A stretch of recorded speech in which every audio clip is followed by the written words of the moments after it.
அண்மை செய்தி. வங்கக்கடலில் நிலவி வந்த ஆழ்ந்த காற்றழுத்த தாழ்வு பகுதி வலுவிழந்திருப்பதாக வானிலை ஆய்வு மையம் புதிய தகவல் ஒன்றை தெரிவித்திருக்கிறது.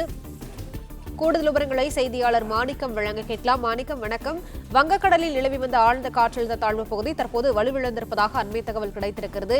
இதன் அடிப்படையில் மழை நிலவரம் எப்படி இருக்கிறது? விவரங்களை பதிவு பண்ணலாம். மன்னார் வளைகுடா பகுதியில் நிலை கொண்டிருந்த ஆழ்ந்த காற்றழுத்த தாழ்வு பகுதி இன்று காலை வலு குறைந்து காற்றழுத்த தாழ்வு பகுதியாக நிலவி வருவதாக வானிலை ஆய்வு மையம் தகவல் வெளியிட்டிருக்கிறாங்க. குறிப்பா இது தற்பொழுது மன்னார் வளைகுடாவையும் அதனை ஒட்டியிருக்கக்கூடிய குமரிக்கடல் பகுதியிலும் நிலவி கொண்டிருப்பதாகவும் சொல்லப்பட்டிருக்கிறது. இதன் காரணமாக தமிழ்நாட்டில் தென் மாவட்டங்கள் மற்றும் மேற்கு தொடர்ச்சி மலையை ஒட்டிய மாவட்டங்கள்ல இன்று ஓரிரு இடங்களில் கனமழைக்கான வாய்ப்பு இருப்பதாக தெரிவிக்கப்பட்டிருக்கிறது. இதன் பின்னர் தமிழகத்துல தற்பொழுது அடுத்த வரக்கூடிய 2 தினங்களுக்கு மழைக்கான வாய்ப்பு படிப்படியாக குறையும் என்பதும் வானிலை ஆய்வு மையத்துடைய இந்த அறிவிப்புல சொல்லப்பட்டிருக்கிறது. பிறகு நமக்கு மீண்டும் வரக்கூடிய 16ஆம் தேதியிலிருந்து கனமழை தொடங்கும் என்ற ஒரு அறிவிப்பும் கொடுக்கப்பட்டிருக்கிறது. அதாவது 14 மற்றும் 15 ஆகிய இந்த 2 தினங்கள் மட்டும் தமிழகத்தில் கனமழைக்கான வாய்ப்புகள் இருக்காது எனவும், அதனைத் தொடர்ந்து வரக்கூடிய 16, 17 மற்றும் 18 ஆகிய இந்த 3 நாட்களிலும் நமக்கு கனமழைக்கான வாய்ப்பு இருப்பதாக வானிலை ஆய்வு மையம் தெரிவித்திருக்கிறாங்க.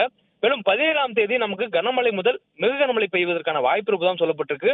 குறிப்பா இதற்கு காரணம் நாளைய தினம் வங்கக்கடல் பகுதிகளில் ஒரு குறைந்த காற்றழுத்த தாழ்வு பகுதி உருவாகக்கூடும் எனவும் சொல்லப்பட்டிருக்கிறது. அது ஆழ்ந்த காற்றழுத்த தாழ்வு பகுதியாக வலுவடைந்து தற்பொழுது நிலவக்கூடிய ஒரு குறைந்த காற்றழுத்த தாழ்வு பகுதி போலவே தமிழ்நாட்டிற்கு பரவலான வடகிழக்கு பருவமழை ஏற்படுத்தக்கூடிய ஒரு காரணியாக அமையும் எனவும் சொல்லப்பட்டிருக்கு. அதன் காரணமாகவே நமக்கு 16ஆம் தேதியிலிருந்து மீண்டும் கனமழை தொடங்கும் என சொல்லப்பட்டிருக்கு.